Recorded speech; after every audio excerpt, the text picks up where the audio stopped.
All right, welcome back to another wonderful episode of Coach's Kingdom, where it's all sports all the time. Um, what do y'all want to get started with? Some news? So I was going to kind of start it off with this whole Kyler Murray thing. AJ, roll the news.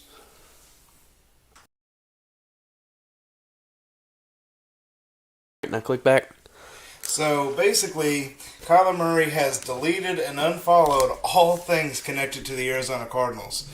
What exactly does that mean for the franchise? He's even on record saying that he plays this game for the love of his teammates. But yet you're unfollowing them all and you're deleting them all off of your Instagram. Are they in trouble? Are they in trouble of losing their long-term quarterback? I don't think so. I think he's immature. Still young. Yeah. I mean, what, he's 2-3 years into his contract right now? 2 years? Two right Two now. years. So he'll be going into his third. He has 4 years on the contract, and the Cardinals can accept a fifth-year option. At this point, I would accept the fifth-year option if he shows a growth and maturity. What you've got to do is get a real veteran in there. Probably not Colt McCoy. Probably someone who's actually been a legitimate starter in the league. Maybe RG3 pays off for him if you sign him, if he'll break away from his TV deal. Huntley from Baltimore, maybe? I don't know. That's not really a veteran, though. Not really a veteran, but I mean, he's had some hard playing time. Jacoby Brissett would be a good one. You think so? Mm-hmm. Now, we've also got to keep in mind here, he's got baseball. He does have that option. Yeah, but and I mean, no, it's not the glorious money of being a starting quarterback in the NFL, but does that really matter to him? As you can tell, he's ready to throw it all away at the drop of a dime. MLB is a no-cap league. There is no salary cap, so you can get paid. Bryce Harper gets paid like $400 or $500 million. So, you can't get that in the NFL, unless you're Patrick Mahomes. Right. You're not Bryce Harper, but... Yeah, exactly. That's my point, is this isn't a guarantee that you're going to be an MLB player. It's a guarantee you'll probably be double or triple A, but... You got to start somewhere. Yeah. D-League, whatever. Exactly, yeah. I mean, it's not something that I would go for if I were him. I think it'd be just smarter to stay in your starting quarterback role, for an NFL franchise, which not very many people get a chance to do. I'm sure Gardner Minshew would absolutely love to be a starting quarterback of an NFL franchise right now. Especially building a team and being the center of it. Yeah. Like, right now, you're the center of the team. Yep. Not many people, and maybe that's just for him.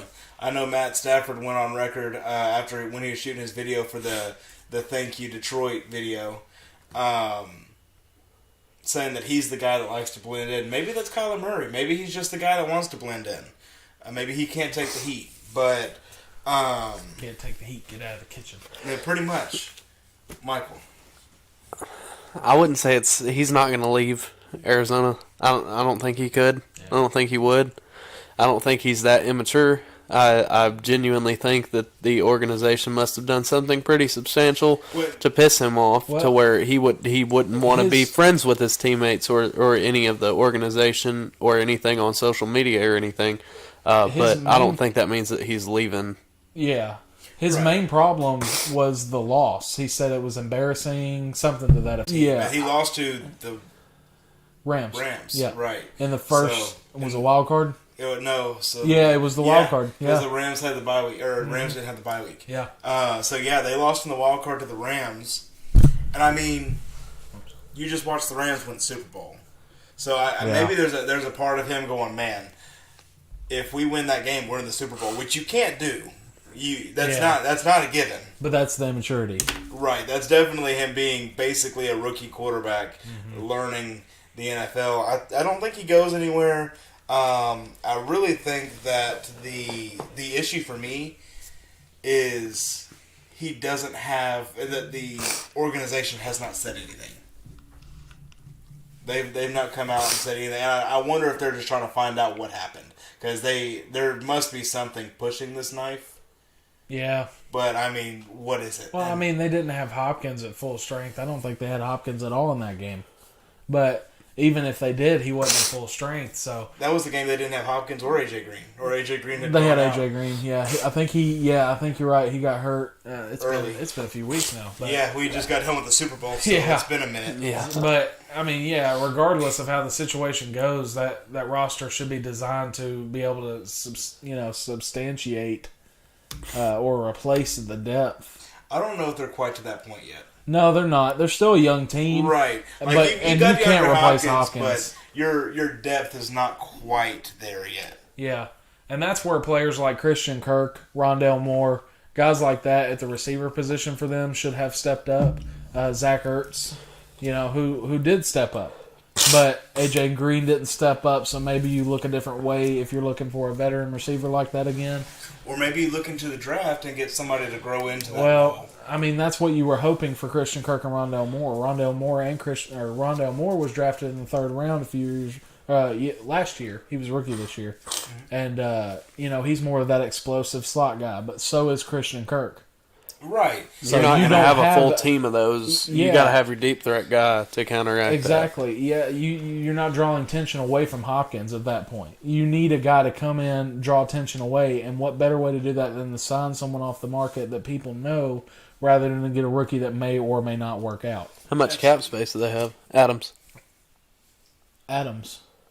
Devontae you Adams. ain't getting Hopkins and Adams. That's That ain't gonna happen. no. This ain't the You're NBA. You're basically cutting your entire team Yeah. just to have two receivers. Yeah. Like now that Kyler Murray's going to play baseball now. Like you've got DeAndre Hopkins, you've got Devontae Adams Yeah. throwing the ball to each other and playing defense. So I mean, you're not gonna see that. I don't think. I think the only team that could really support a Devontae Adams right now might be Denver. And or you go for There are one a of few the teams out you go there. for one of the lower cast people that have drawn some attention this year. Boyd. Yeah. He's a free agent this year, right? You could go Boyd. I don't think he is. He isn't. I don't think. No, But you'd have to trade even for a him. trade target. But Kirk for Boyd, I'd take it. Yeah, I don't know if I'd go Kirk. I'd probably go Rondale Moore at that point Well, because yeah. you know Kirk what he can do. And He's still shown got it. you still got his youth. Yeah. Like he still has youth in front The of him. only problem is I don't know what cap hit Rondale Moore brings alongside him because he was a third round pick.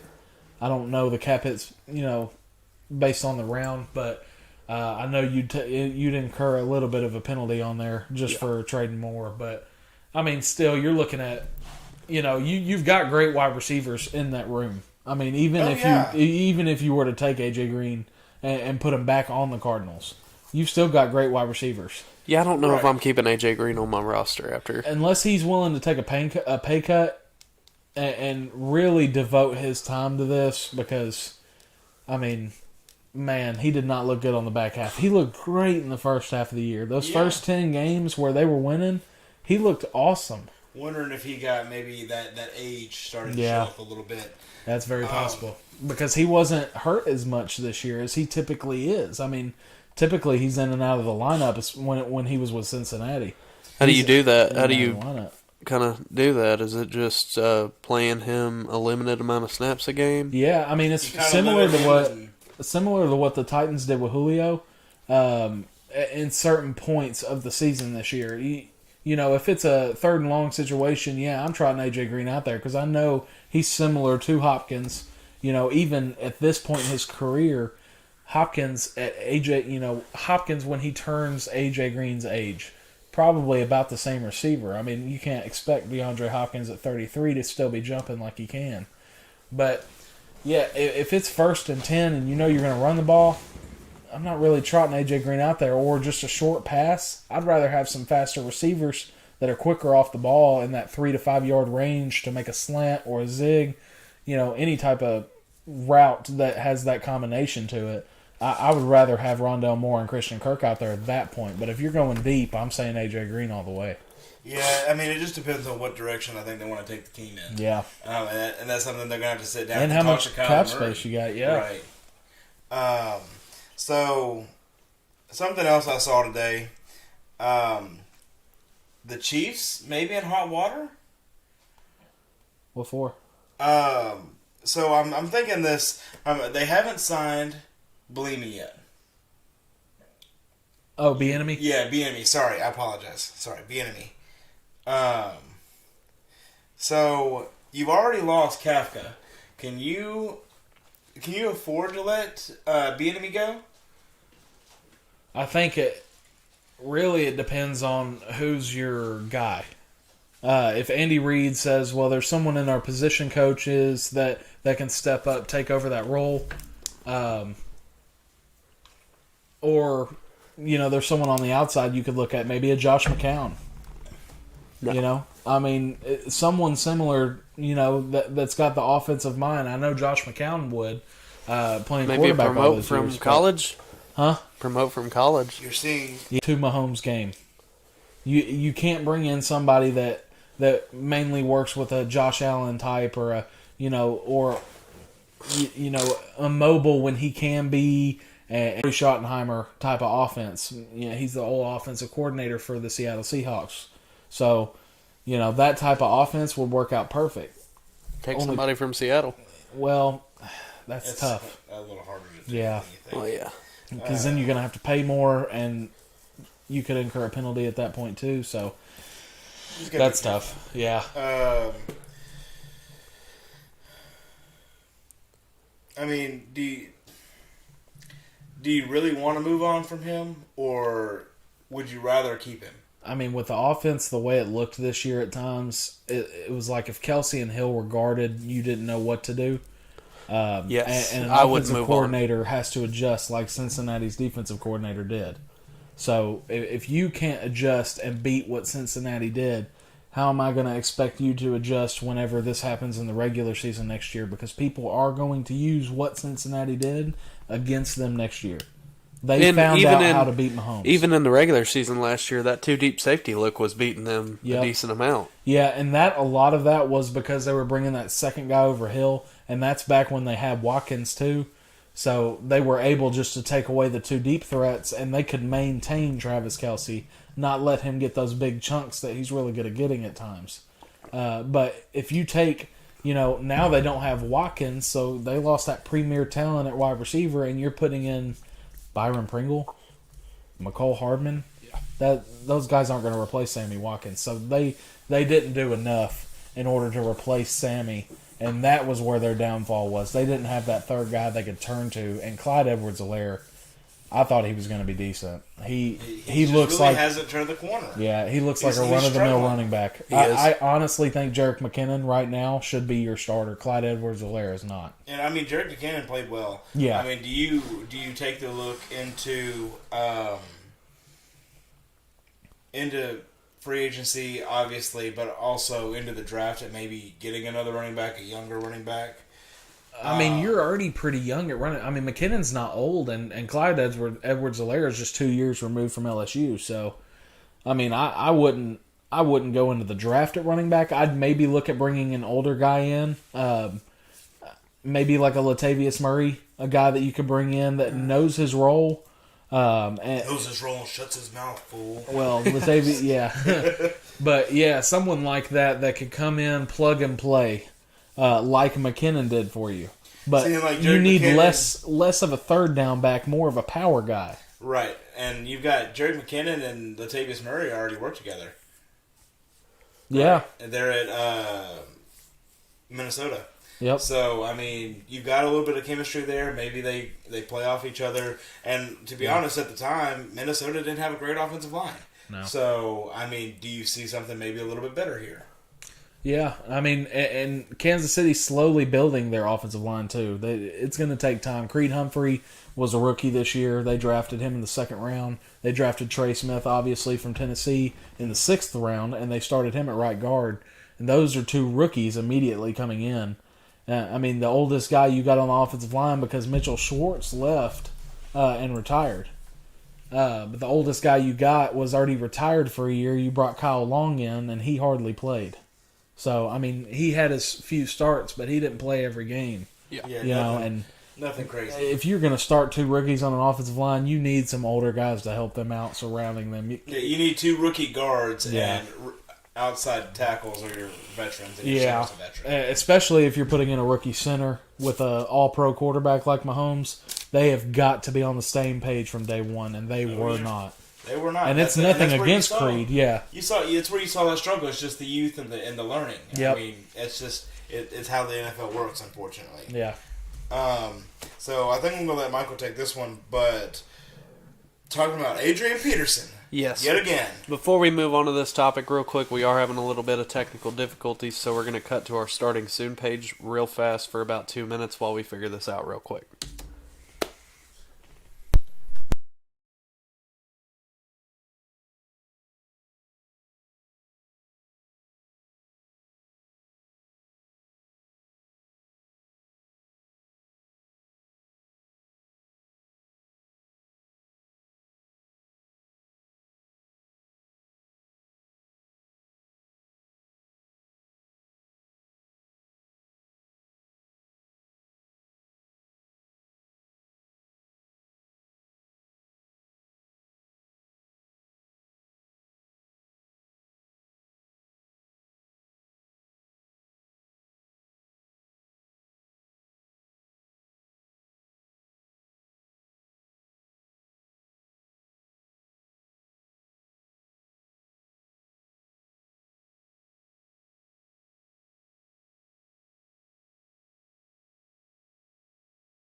We are back. Okay, let's jump into the Adrian Peterson situation. This is a little funky. Yeah, it's a little weird to say the very least. Okay, so I'm going to read this word for word off of my paper right here, just to get the whole situation out there. Adrian Peterson was arrested on Sunday for Can you read it? Alleged. alleged domestic assault or domestic violence. Yeah. Again. According to the police, they received a call at about 8:30 a.m. about possible domestic violence while on board an aircraft, and responded to a verbal and physical altercation between Adrian and his wife. Peterson states that he was arguing with his wife and pulled her ring off her finger. He also stated that he was arrested because the ring left a scratch on her finger. Ashley Peterson, Adrian Peterson's wife, if you couldn't connect those dots, on Sunday tweeted, "Adrian and I had a verbal argument. At no point did Adrian hit or strike me. This was a private matter between my husband and myself. We expect everyone to respect our privacy." So whoever the Karen was that called the cops for Peterson leaving a scratch on her finger, I hope you're happy. They heard loud voices and thought, "Oh, well, let's dial that 911." And for those of you that don't know, Adrian Peterson's already been in trouble for something similar to this once. When he lost his child, it was 2012, 13. That was 12, I think. 12. Yeah. The year he broke the record. Yeah. Or was 6 yards away from breaking the record. Yeah. So 2012, he gets in trouble similar. His child passes away. I wonder if that plays into if they live by the same neighbors or something weird I don't like know. that. But I mean, just a really weird situation. And obviously, reading and hearing what Ashley had to say doesn't sound like it was anybody in the home that reached out. So, Yeah. And the only person that could have pressed charges on him would have been Ashley. Yeah. So Adrian Peterson will not be charged and has been released from custody. Yeah, he's more than likely going to retire. I don't see... He just wasn't the same this year. Yeah, I don't think, even push this incident aside, I think he was retiring regardless. Now, with the incident, I don't think an NFL team's really going to pick it up now, with everything that's going on. Right. So I think NFL teams are just really going to leave him alone and just say, hey, it's time. You're going to be in the Hall of Fame if you don't manage to screw it up in the next 5 years. So just stay calm. Stay living Yeah. Yeah. all the time. Calm down for the next 5 years, and then you're good, bro. Right. Other news, Oakland held a memorial for John Madden at the Coliseum. Is that what they call it? Yep. Yeah, it looked to be really nice. Yeah, rightfully so. Rightfully so. If anybody in the sport earned it, it was him. And just in case you didn't know, the Rams won the Super Bowl. Yes, they did, Just- and that's just what we're in about case- to jump into. Just in case you haven't got that far yet, the Rams won the Super Bowl. It was 23-20. Fantastic game. Pretty okay halftime show. And some solid commercials. I mean, And what a story. Matthew Stafford, after 13 gut-wrenching seasons with the Lions, getting mauled every game with his terrible offensive line, in his first season away from Detroit, wins a Super Bowl. Yep. That's ridiculous. The question that I have for y'all, and I don't know how people are saying no, but we're just gonna. I know we all agree. Is Matthew Stafford a Hall of Famer? so okay, what Michael is referring to here is Richard Sherman. Well, coming not out. even just him. It's been all over ESPN Well, before he started this. You know, it was all over ESPN, and this was really the talk of the past 2 weeks. Is Matthew Stafford a Hall of Famer with a ring? I Is he one without a ring? I don't think he's one without a ring. In my honest opinion. Yeah. I don't think he's one without a ring. I think he got the ring, and I think the way he got the ring and the amount of time and pain he went through, I think he deserves it. I think he got it. So, Maybe top not- 10 in NFL history in passing yards in his career. Not a Hall of Famer without the ring? Well, what about... Okay. I'm just going to say... I got a counter argument real quick okay, to that. yeah, go ahead. Matt Ryan. Hall of Famer? I feel like for his earlier seasons, I could see that. He's old and kind of worn out right now. Yeah, but Do you think? Phillip Rivers. And just because we're saying Hall of Fame does not He's ahead of Matthew Stafford. does not Really? necessarily mean first Well, ballot. It doesn't. Well, Hey, Phillip Hall- Rivers doesn't have this. The two receivers that have the most receiving yards in a season in NFL history had Matthew Stafford as their quarterback. One was Calvin Johnson Jr., the other was Cooper Kupp, I believe last year or this year. I don't remember. But that in and of itself says a lot. Yeah, I mean, I could Because get behind it gets that. to a point I to mean, where you're not just playing with good receivers, but you're a good quarterback. you're making receivers good. You're On making the top right of- decisions. You're making receivers good. You're throwing it to them where they're open, which is exactly what I would expect a quarterback to do. His touchdown totals aren't too bad either. I think without the ring, he's not first ballot, but he still gets in. I don't know. You ride a fine line between what is and isn't a Hall of Famer. Because, I mean, I understand where you're coming from with the top 10 and making receivers great. And I really think that out of all your quarterbacks right now, Matt Stafford, I would say, is probably the most likely to be. Yeah, I mean, you- it's tough. You could go at it from both ways, which is why this is going to be a good discussion up until the day they decide. It's 5 years from now, if he retires you know, right now. he had his best season since 2010, which was his second year in the league. In 2011, sorry. He passed for 5,038 yards, 41 touchdowns, 16 interceptions, with a 97.2 quarterback rating. This year, I mean, other than the multiple 4,000 and 3,000 passing yard seasons, but this year he passed for 4,886 yards, same amount of touchdowns, 41, one more interception at 17, with an even better rating at a 102.9.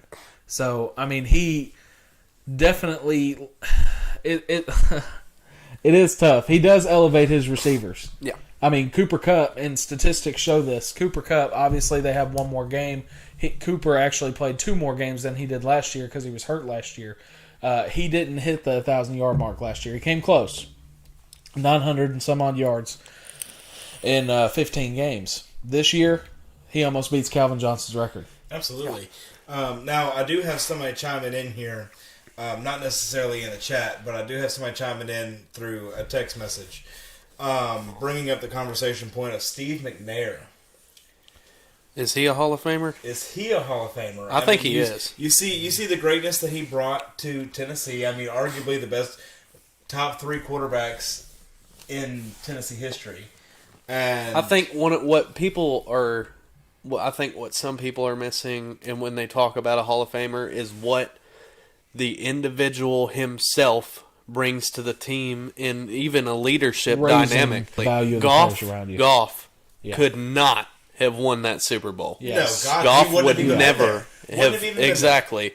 But Matthew Stafford comes in, and it's a completely different And ballgame. you can see it in I think Marvin- you see that difference between that quarterback, that regular Yeah. quarterback, and that Hall of Fame quarterback. Yeah, and you can see the difference when you look at Marvin Jones' numbers from last year to this year. Last year, Marvin Jones played for the Detroit Lions with Stafford, had over 1,000 receiving yards. This year, he goes to Jacksonville and plays with Trevor Lawrence. We could even dive into how far did he elevate the game? What were the rushing yards last year to this year?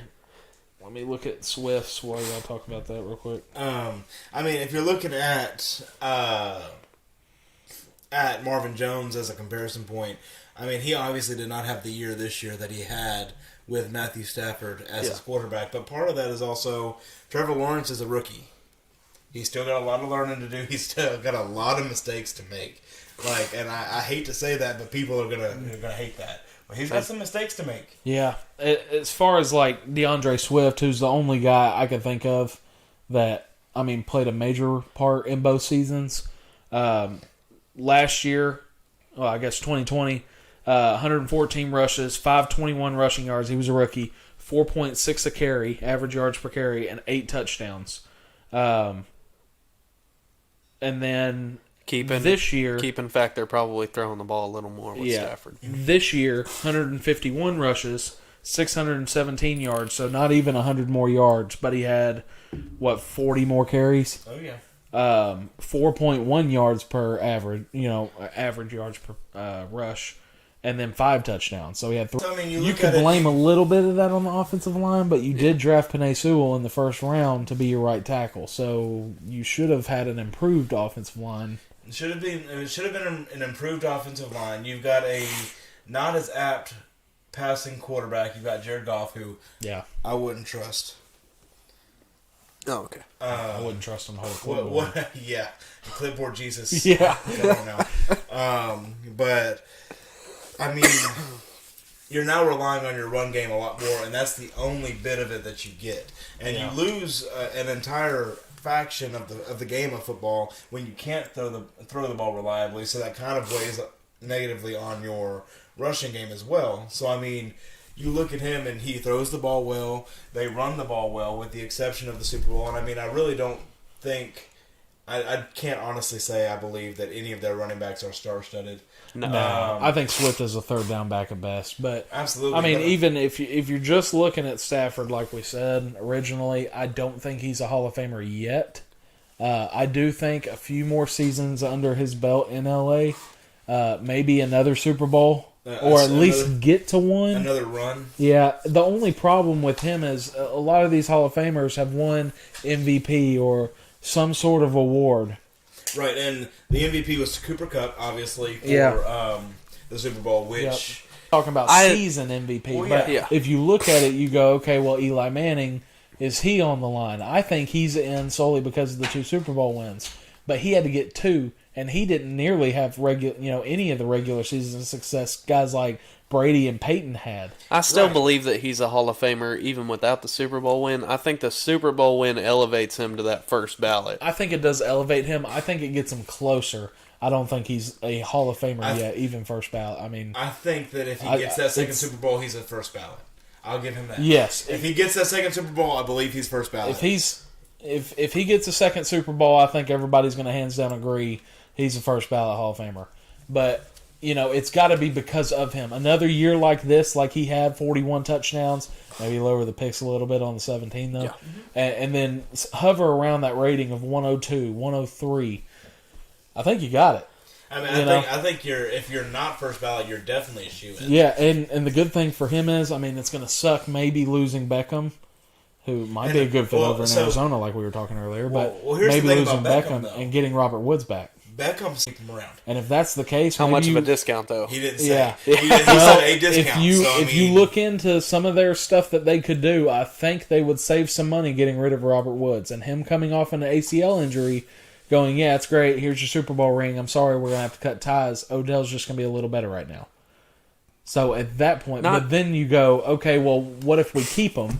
Van Jefferson then becomes a fourth wide receiver. I don't think he's going to like that because he's talented. Yeah. But he's got to be more consistent, and he wasn't even consistent in the Super Bowl. You know, he had his occasional drops. You were able to be covered by Eli Apple. You can't let that happen because Apple sucks. Speaking of Van Jefferson, Yeah. you win the Super Bowl. Oh, yeah. That's got to be a wonderful feeling. Yeah. Right after that, you immediately rush into your locker room, get changed, hop in your car as your wife entered labor about halfway through the game, and your son is born on the same night that you win the Super Bowl. Talk about a great day. That would be nuts. Yeah. Honestly, just a couple hours after the game ended, it was game ended, and now you're a dad. Yeah. Yeah, and Congratulations. I've got 3 kids of my own, and birth alone was enough to rattle you, you know, to just throw you all out of sorts.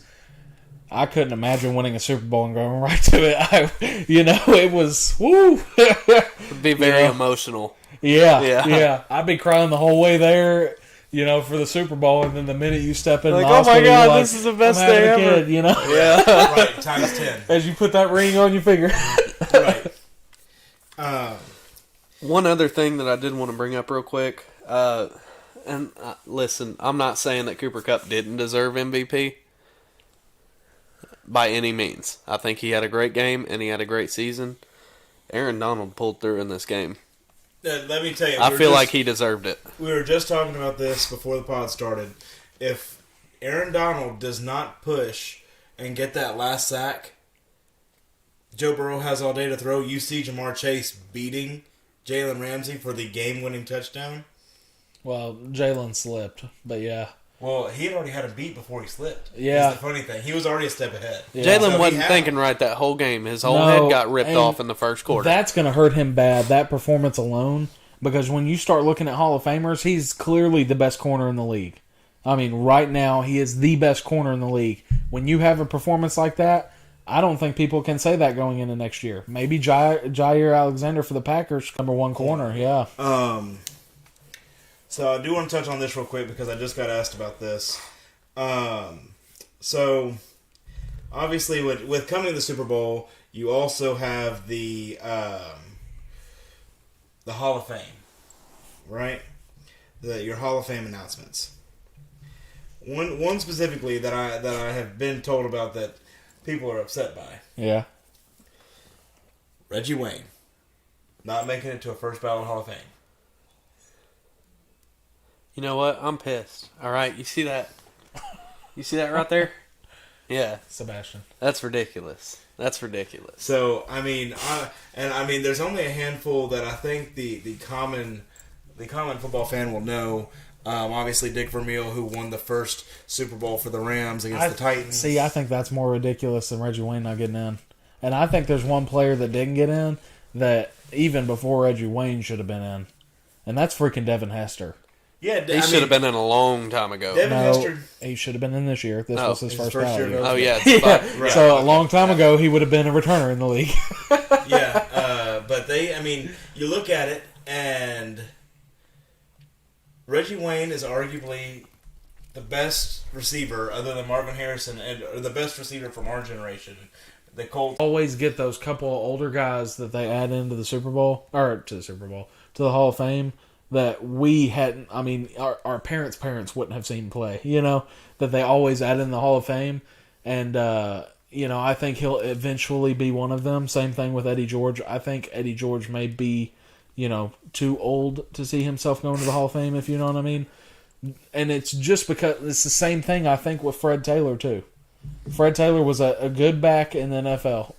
Really great back in the NFL for the Patriots, Jaguars, and I think Bengals.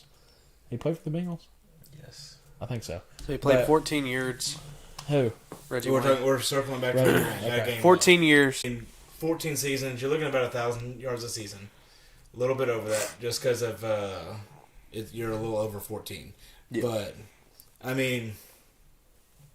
I understand the upset, and honestly, Well, I thought Reggie Wayne was in. so you said 14 years, right? How many Yeah. games does it say? I didn't say. Okay. How many receptions? 1,070. 1,070. Okay, Harrison had 1102. How many yards? 14,345. Harrison had 14,580. And touchdowns? 82. Harrison had 128. That's what they're looking at. That's How many the Super Bowl difference. rings does Harrison have? Well, the same amount. They Okay. won a Super Bowl together. This is true. Because Yeah. he was young. 2006. They beat the Bears. Devin Hester. Sure did. Devin Hester Bears. There we go. Transition right to Devin Hester. Right. And, I mean, Bears. And honestly, I'm not saying that Devin Hester is not going to get it. I could understand. Oh, he eventually will, yeah. Right. I understand him not being a first ballot. It's hard to give those special teams guys first ballot because that's what he mainly was. He was a special teams But ace. he like reinvented the special teams phase. You know, it used to be, you know, football's coaches not ready for that yet. coaches still, yeah, I agree. Coaches still say it's offense, defense, and special teams when really it's offense, defense, and kicking game. It's not really your return game anymore because how often do they really do a kick return? Yeah, you don't see it much. It's definitely different. But back in the day when you didn't have when Justin Tucker and Adam Vinatieri were the only two kicking out of the end zone. Yeah.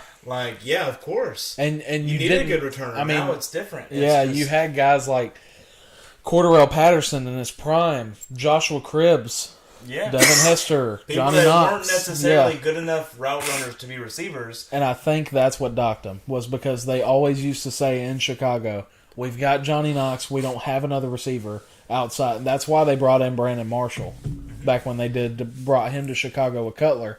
And it was because they didn't feel Hester could do it by himself. So this would be the 2022 Hall of Fame? Yes. Yeah. So you Okay. got to pick because it got Baselli in it. So. Yeah, I've got all the people up right now. You want me to go ahead and list them all? Yeah, go ahead. All right, so going in this year, we have Tony Baselli, offensive tackle, Jacksonville. wide receiver Cliff Branch, safety Leroy Butler, official Art McNally, Yep. linebacker Sam Mills, defensive end / defensive tackle Richard Seymour, coach Dick Vermeil, and defensive tackle / defensive end Bryant Young. Yeah. See, the one that pisses me off the most is Dick Vermeil. I mean, And obviously it's that's not. because we're Titans fans. Yes, I Like- get that, and like, it's that's- gonna look biased as hell when I say this, but this is not how I mean it. It has nothing to do with what the Titans went through when we were all kids. The big thing for me here is you are solely basing him off of a Super Bowl win. I mean, how many people in the past couple of years have they done that to? I agree. There's been a so couple, if so if like- we're basing getting into the Hall of Fame off of, you know, rings, then yeah, Stafford's going to have to get in, and there's no way you let Rivers in. Right.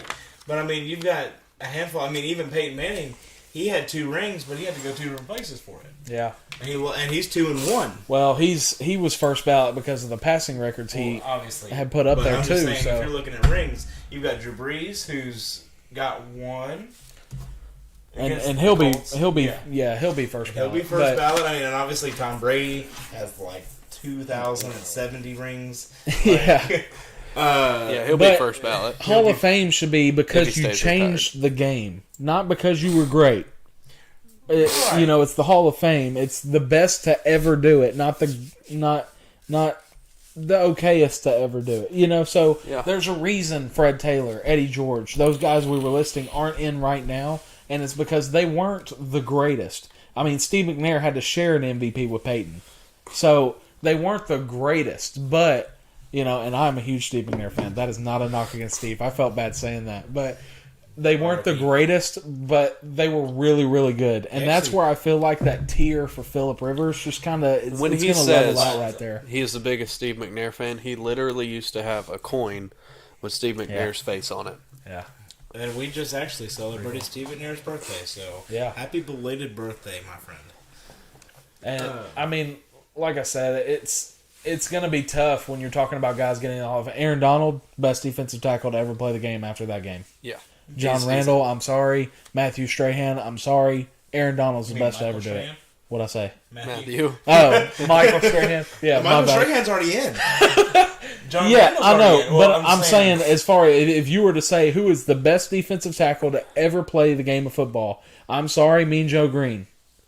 It's Aaron Donald. TJ Watt keeps going on that same pace. No. He's Well, going to he's be a in defensive end. Well, He's a tackle. I'm saying Fine line there. Yeah. just Hall of Fame. Yeah. If he keeps going how he's going, he's going to be. And there's another fine line between defensive tackle and nose guard where you could go Vince Wilfork. But, if you're solely looking at defensive tackle, you're going, okay, well, I the mean, first one obviously, is we number listed off the top 4. big old 99, yeah. Like, I mean, So hold on, this is kind of interesting. Uh-huh. Do we agree that if TJ Watt continues this trend, he would be in? He would really have to continue it. The injuries kill me, man. the injuries, and I think for him, he's going to have to either go to a team where he really leads the defense himself, Yeah. or he would have to get 2 rings while he. Do we Really- think JJ would be in? Well, it really helped TJ. It really helps TJ to have Cam Hayward in the middle. So if you're TJ, you're going, I don't want to go anywhere that doesn't have that solid nose guard defensive tackle type of guy. And it also helped TJ take away this season. His better seasons were with Bud Dupree. When you had somebody else To draw attention away, when you can get that one-on-one outside block. Ooh, I'm about to sneeze. Go ahead. bless you. But like Brian's saying, if you don't have that what they call kabuki theater, and you had the look over here, look over here, look over here, here comes Yeah. TJ Watt. So give me a percentage chance that he gets in if he continues what he did right now. Right now, Yeah. no one's ever gone back-to-back 22 sacks. So if he does that, he's in. Okay. I think if he gets, even if he goes over 15 this season. See, I think it's 17. I think you've got to consistently stay around the 15 Okay. to 17 mark. So what about JJ? Do you think he could get in? Oh, JJ's in. Okay, you think so? JJ's in. Without a ring, JJ's in. I mean, he changed the game at that position. Yeah. When your nickname or when your name is changed, it's not JJ Watt, it's JJ SWAT, because you were so good at swatting the ball down when the ball's in the air just from the defensive line. And I don't know if you know how hard that is, but that's freaking hard. Okay. I got close. The quarterback's got all the to air blocking